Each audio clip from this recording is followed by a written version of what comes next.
Deputados da oposição fizeram críticas contundentes às Forças Armadas durante a audiência na Comissão de Relações Exteriores da Câmara dos Deputados. Ex-ministro do Meio Ambiente de Bolsonaro, o deputado federal Ricardo Salles, se manifestou, falou contra os pedidos de investimentos feitos pelos comandantes, classificando-os como desperdício de dinheiro público. Salles também defendeu o fim das operações de garantia da lei e da ordem e a revogação do artigo 142 da Constituição. Vamos acompanhar esse trecho. Circulou aqui no parlamento uma informação de que havia um movimento para acabar com a possibilidade de operações de garantia da lei e da ordem por parte das Forças Armadas. E a experiência que eu tive com as GLOs ao longo dos 2 anos e meio do governo e depois o que acompanhamos depois, eu manifesto aqui a minha concordância. Eu acho que essas operações de garantia da lei e da ordem têm um custo absurdo, uma efetividade baixíssima, né? Eu presenciei as operações de GLO na Amazônia, foi enxugar gelo o tempo inteiro. Eu me lembro de uma das exposições feitas no Comando Militar do Norte, em que era só slide de cuidado com questão odontológica, plantio de árvore, e não tinha uma operação efetiva de troca de tiro com garimpo ilegal, com a invasão de local em plena atividade. A única operação efetiva que foi feita a revelia do planejamento do MD, que foi na Terra Munduruku. Nós estamos aqui há 40 anos gastando os tubos do dinheiro do contribuinte brasileiro com essa história de submarino nuclear, satélite brasileiro, e nunca chega ao destino. É um enterramento de dinheiro sem fim, com essa obsessão de conteúdo nacional, uma mentalidade da época do Geisel. Não tem o menor sentido isso. Nós temos que acabar com esse negócio, nós estamos enterrando dinheiro que poderia ir para saúde, educação, transporte, segurança pública. Essa tem sido a finalidade do dinheiro do contribuinte brasileiro. As operações de abate de aeronave, de tráfico de drogas, de combate ao tráfico de drogas nos rios da Amazônia, de fronteira com Bolívia, com Colômbia, com tudo isso. Zero de efetividade, zero. Quando você vê a quantidade de operações que foi divulgada, 698 operações, eu pergunto, quantos aviões nós abatemos? Quantas operações de conflito houve com os traficantes? Isso sim, nós estamos gastando dinheiro com inimigos fictícios. O míssil de não sei aonde, a bateria antiaérea, para guerrear com quem? Com a Argentina, que não tem nem doce de leite mais. Aqui a minha manifestação para que nós não ampliemos o orçamento das Forças Armadas, tenhamos sim o fim da GLO e revoguemos o artigo 142. Vou começar com você, Roberto Mota, nosso especialista em segurança pública aqui na bancada. Já dizem também que a Argentina, ele que citou, a Argentina trocou o major pelo alfajor, para ter corte de gasto. Que fase, hein? Você aprova essa manifestação do deputado Ricardo Salles, Mota? Estão corretas as críticas que foram apontadas por ele? Essas críticas foram caracterizadas como um ataque às Forças Armadas por algumas pessoas. Eu não considero ataque. Eu acho que o Ricardo Salles fez algumas críticas que precisam ser analisadas. As operações de GLO aqui no Rio de Janeiro foram muito importantes. Eu não tenho condição de avaliar o custo-benefício porque eu não conheço os custos. Mas os benefícios foram importantes, sim. Eu considero as operações de GLO absolutamente necessárias. Elas só não têm as condições necessárias para levar a sua missão até o fim. É preciso aprovar o excludente de ilicitude.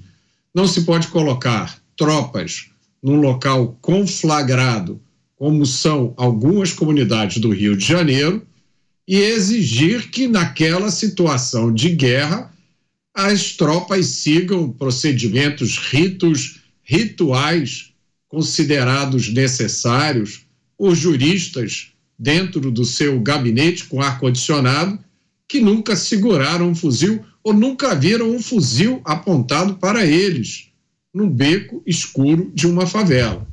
É preciso aumentar a autonomia das Forças Armadas. Esse país precisa acordar.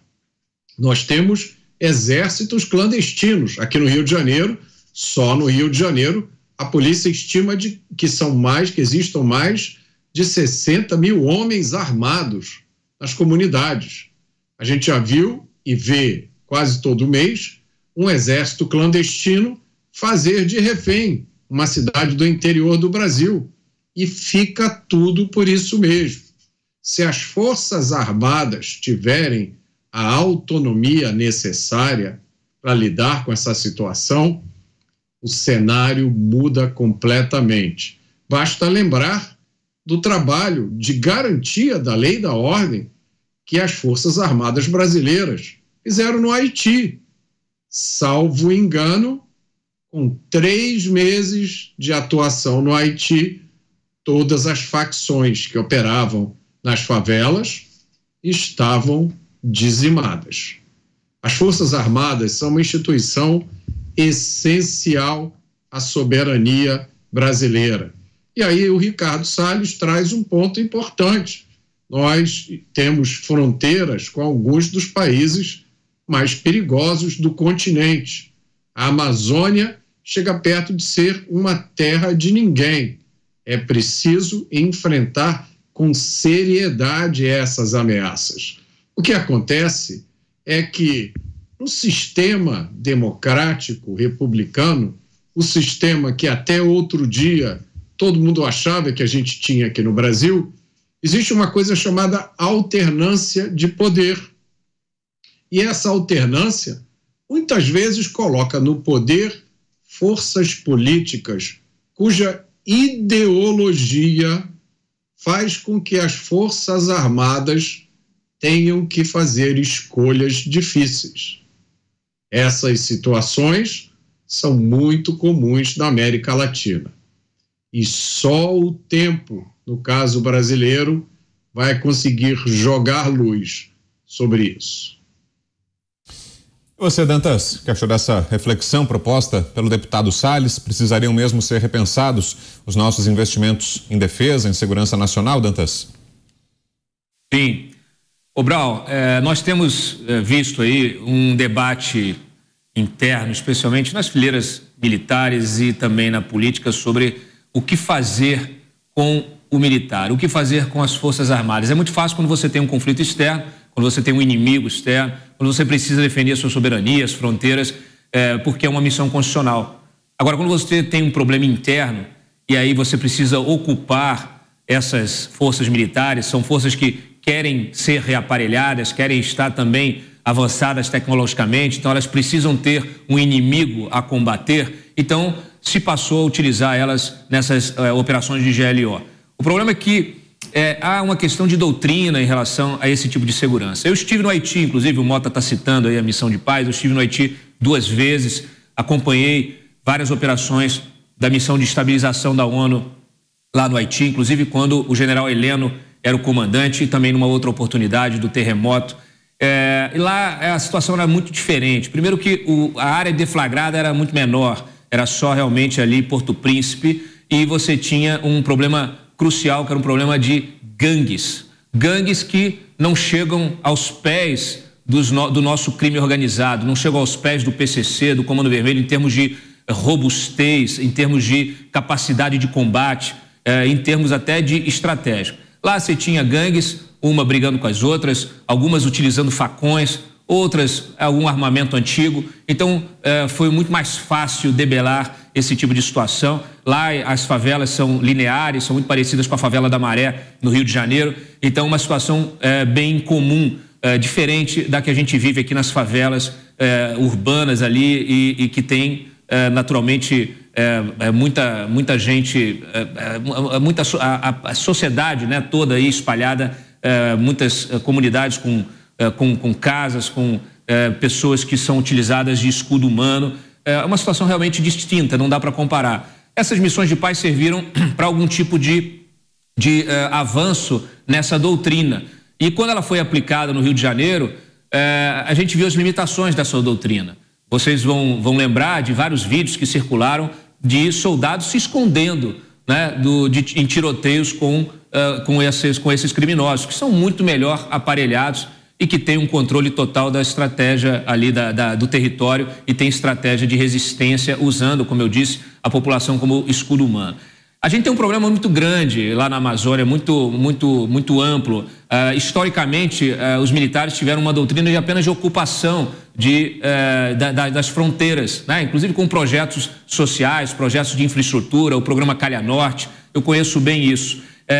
E talvez o que falte até agora seja efetivamente uma estratégia de combate dessas organizações criminosas que agora também estão, não só nas favelas do Rio de São Paulo e de todas as capitais, como também lá na Amazônia, controlando as rotas de tráfico de armas, de drogas, de biopirataria, de um consórcio que parece dominar toda aquela região. Ela não vai conseguir fazer isso sozinha, ela precisa de apoio institucional sério, precisa de um projeto sério, precisa realmente que o Congresso esteja,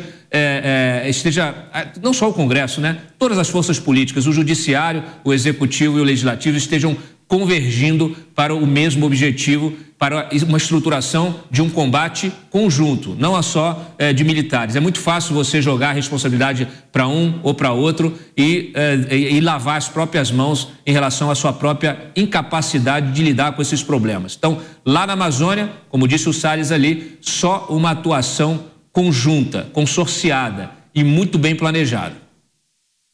Tem ambientes, para que sejam colocadas em prática essas mudanças? Eu acho que não. Olha, o Exército Brasileiro, o Exército de Caxias, é muito eficiente e é útil, sim. Não está jogado de lado as traças e os militares, eles não ficam como no verso do Vandré, marchando em indecisos cordões, não. Estudam e se aperfeiçoam. A Marinha Brasileira tem um desenvolvimento e uma transferência de tecnologia para o Brasil muito grande.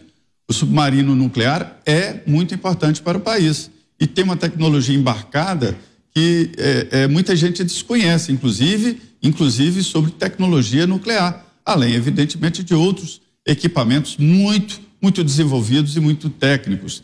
A nossa aeronáutica é eficiente e faz uma cobertura muito boa do nosso espaço aéreo. Senhores, as Forças Armadas, na verdade, são como manutenção. Se você não faz a manutenção e não mantém a sua empresa com profissionais técnicos na área de informática, na área de elétrica, pode aparecer um apagão de repente e você vai ter que fazer tudo de novo e não sabe por onde começar. Ou seja, não se pode fazer uma força armada, umas Forças Armadas, né? Marinha, Exército e Aeronáutica, de uma hora para outra, quando precisar. Eu me lembro de 2 momentos decisivos aí. O primeiro foi o José Sarney, presidente do Senado, ex-presidente da República, alertando o Brasil. A Venezuela estava se armando, comprou caças, carros de combate, fuzis modernos em profusão e investiu muito. E tornou o sistema perigoso de relacionamento aqui na região. Aí dizia o ex-presidente Sarney, ele gosta muito da política internacional, de que ou se faz uma corrida armamentista, ou seja, se empata, ou o Brasil fica para trás. Um país não pode ficar para trás em Forças Armadas. É simples assim. Me lembro que quando no governo do PT, do primeiro governo, se falou do pré-sal como a 8ª maravilha do mundo, e realmente foi uma descoberta incrível, né? Do mar, do petróleo extraído na área mais profunda, no pré-sal, e aí alertaram o governo. Olha, nós temos que defender o Brasil, nós temos que defender a nossa costa. E agora, com este pré-sal, haverá cobiça. E foi aí que partiram aí vários projetos importantes, inclusive esse do submarino nuclear. O submarino nuclear é apenas a propulsão e não há armas nucleares no submarino. Então, assim, são Forças Armadas eficientes, necessárias. Existe um cerco contra as Forças Armadas e isso os generais até já previam. Havia uma ligação automática de Forças Armadas e o ex-presidente Jair Bolsonaro. Isso não é verdade. Se você fosse fazer uma consulta, 70% dos militares defendiam e votaram no ex-presidente. Mas esses 70% que votaram nele não defendiam esse acoplamento, dizer que era a mesma coisa. E depois houve uma grande campanha contra as Forças Armadas, dizendo, olha, essa história de comprar não sei quantos quilos de picanha, de prótese, olha, eles não são tão eficientes assim e não são tão honestos assim. São sim. Existem pouquíssimos militares que fogem desta regra. Então, é preciso investir, sim, em Forças Armadas. GLO, necessário. Garantia da lei e da ordem é sempre uma possibilidade. Em alguns casos não funciona, mas veja um cenário de uma greve de policiais militares. Quem é que vai entrar? Quem é que vai garantir a normalidade? Uma GLO. A GLO não é obrigatória, mas deve existir. Portanto, as Forças Armadas estão sofrendo uma campanha de difamação que eu não acho justa.